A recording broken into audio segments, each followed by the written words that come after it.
Morning! So, magpunta ako sa garden kasi nagbili ako ng host kahapon. Kailangang maikabit. So, tingnan yung mga tanim ko. Malalaki na, di ba? Noon, maliliit pa ito sila. So, kailangan kong gumamit ng host kasi kapag hindi mag-ulan, di syempre, hindi na ako mahirapan ng tubig, magpagdilig sa kanila. So, yan kasi itong ginagamit namin. Mahirap kasi matigas. So, tingnan ko muna yung mga ganito na hose matigas. So, bumili kami ng ito yung rubberized na lang. Kami kasi dapat diligan. So, kailangan talaga yung may host. So, ito na yung host na nabili ko. So, i-try daw namin kung ba. Magkasya ba ito kasi 8 meters ito. Hi! So, hindi na ako mahirapan kapag mayroon ng host kasi yung daming malapad pala yung didiligan Malapad Yan. So, kailangan mapalitan itong itim na ito ng rubberized. Morning! So, magpunta ako sa garden kasi nagbili ako ng host kahapon. Kailangang maikabit. So, tingnan yung mga tanim ko. Malalaki na, di ba? Noon, maliliit pa ito sila. So, kailangan kong gumamit ng host kasi kapag hindi mag-ulan, di syempre, hindi na ako mahirapan ng tubig, magpagdilig sa kanila. So, yan kasi itong ginagamit namin. Mahirap kasi matigas.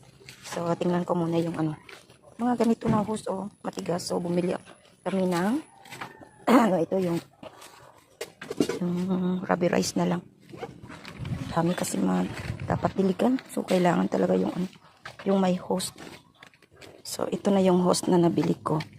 So, i-try daw namin kung ba. Magkasya ba ito kasi 8 meters ito. Hi! So, hindi na ako mahirapan kapag mayroon ng host kasi yung daming malapad pala yung didiligan Malapad Yan. So, kailangan mapalitan itong itim na ito ng rubberized. So, ito na ngayon na ikabit na ang hose. So, try natin. Okay?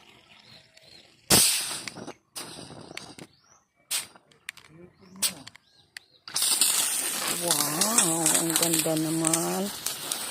Wow. Tingnan nyo guys, ang ganda ng binili namin na hose. Yan.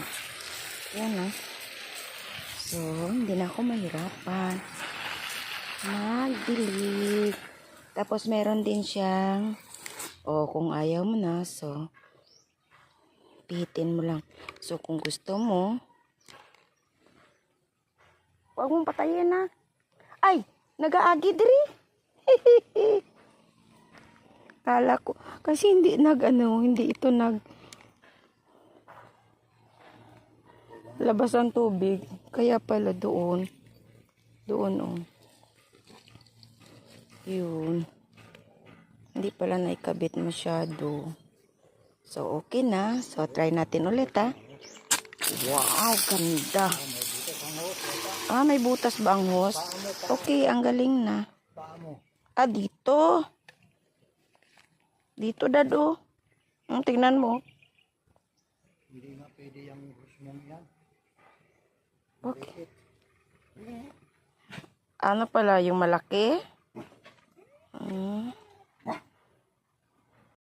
Anong ginagawa mo, Brownie? Ay, nagtago ka? Uy, galing naman, Brownie. Uy, galing naman ang Brownie namin. Uy, taba naman aming Brownie. Uy, marumi ang paa mo. Marumi ang paa mo. Yan ang manok, oh. Sab, manok mo, Sab, oh. Sab, oh. Yan. Manok ni Tito Noy at ni Sab. Malalaki na. Oh. Tapos, puntahan ko yung mga ducklings. Oh, ang mga ducklings, baby Sab, oh. Malalaki na.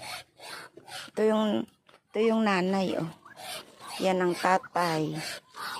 Yan, tatlo na lang talaga sila. Dalawang babae, isa lalaki. Tapos yung isa, meron siyang anak. Yan ang kanyang anak. Yan. Tweet, tweet, tweet, tweet, tweet, tweet. Tweet, tweet, tweet, tweet, tweet, tweet. Uy, so malaki itong kanilang kulungan. Tapos, pakita ko sa inyo yung itlog nito. Meron kasi ito, itlog. Yung ito, yung isa may itlog. Siniparit ko na kasi yung nanay at saka yung anak niya. Yung anak niya. Ito naman yung nanay niya. Kasi mag-itlog na siya. Wow, dami naman eggs. Tabi. Tabi. Uy, maraming eggs. Tingnan niyo, oh. Wow. 2, 4, 6, 8, 9 na siya. 9 na. So, paano na naman natin ito para magdami na sila. Kasi konti na lang eh. Konti na lang. Yan na lang anak nila. Kasi noon nag-anak, walang kulungan. So, namamatay. Oh, thank you sa eggs. Bibi Sab, maraming egg ang pato. Okay, di ba ang tawag dito money tree? So, meron siyang 7 dahon.